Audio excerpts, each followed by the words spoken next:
एक आदमी की महंगी वॉच गलती से समुद्र में गिर गई, लेकिन जब वो उसे ढूंढने नीचे गया तो उसे ऐसी चीज मिली जिसकी उसने कल्पना भी नहीं की थी। जैसे ही उसने रेत हटानी शुरू की, उसके नीचे से एक बहुत पुराना डैगर निकला। ये डैगर इतना पुराना था कि उसकी सरफेस पर जंग लग चुकी थी, लेकिन फिर भी उसकी शाइन अब तक बरकरार थी। आदमी ने ध्यान से देखा तो उसके हैंडल पर कई कीमती डायमंड्स जड़े हुए थे, जिससे साफ पता चल रहा था कि यह डैगर बहुत महंगा और ऐतिहासिक है। आदमी तुरंत डैगर लेकर जहाज पर लौटा और अपने साथियों को बुलाया। इसके बाद सब फिर से समुद्र में उतर गए। उन्हें अंदाजा भी नहीं था कि इस समुद्री इलाके में इतना ट्रेजर छुपा हो सकता है। थोड़ी ही देर में उस आदमी ने रेत से एक बड़ा भारी पत्थर निकाला। उसे देखते ही उसके एक्सपीरियंस ने बताया कि यहाँ जरूर कोई डूबा हुआ जहाज होगा। उसने टाइम वेस्ट किए बिना अपना डिटेक्टर निकाला और जांच शुरू कर दी। अचानक डिटेक्टर की नीडल बहुत तेजी से हिलने लगी, जिसका मतलब था कि रेत के नीचे कुछ बड़ा छुपा हुआ है। उसने ब्लोअर मशीन चालू की और रेत हटाना शुरू कर दिया। जैसे जैसे मशीन चलती रही, जमीन के नीचे दबी चीज धीरे धीरे बाहर आने लगी। उसने देखा कि वो एक बहुत पुराना कैनन था, जो शायद सेकंड वर्ल्ड वॉर का हो सकता था। समुद्री पानी ने उस कैनन को थोड़ा नुकसान जरूर पहुंचाया था, लेकिन इतनी पुरानी और ऐतिहासिक चीज अच्छे दामों में बिक सकती थी। उसने कैनन को रस्सियों से बांधा और एयरबैग्स में हवा भरनी शुरू की, ताकि कैनन को धीरे धीरे ऊपर खींचा जा सके। वो कैनन को आसानी से ऊपर खींचने लगा,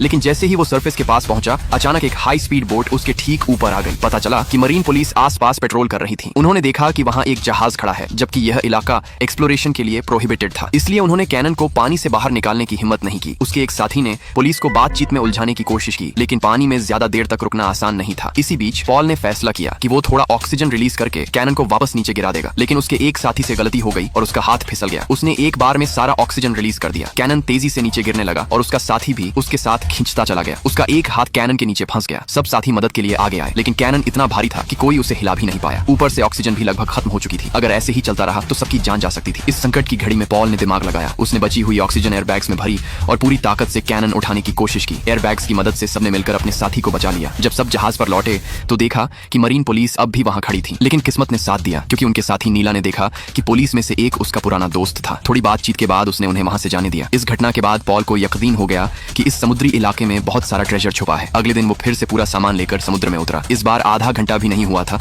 कि उसे अचानक कुछ अजीब लगा। जब वो थोड़ा और पास गया तो उसने देखा कि वहां एक क्रैश्ड प्लेन पड़ा है। वो तुरंत उसकी तरफ बढ़ा और जांच करने लगा, लेकिन जो चीज पॉल ने वहां देखी उस पर यकीन करना मुश्किल था। कुछ दिन पॉल बिल्कुल खामोश रहा और जब सही समय आया तो वो फिर से अपने साथियों के साथ ट्रेजर निकालने लौटा। सबसे पहले उसने अपना वही हिस्टोरिक कैनन ऊपर खींचा, लेकिन इस बार उसकी मशीन की रोप टूट गई और कैनन फिर से तेजी से पानी में गिरने लगा। लेकिन इस बार कैनन एक पुराने जहाज पर जा गिरा। शायद पॉल की ये गलती उसकी जिंदगी की सबसे कीमती गलती थी। वो फिर से डुबकी लगाता है और ये उसकी जिंदगी की सबसे कठिन डाइव साबित होती है।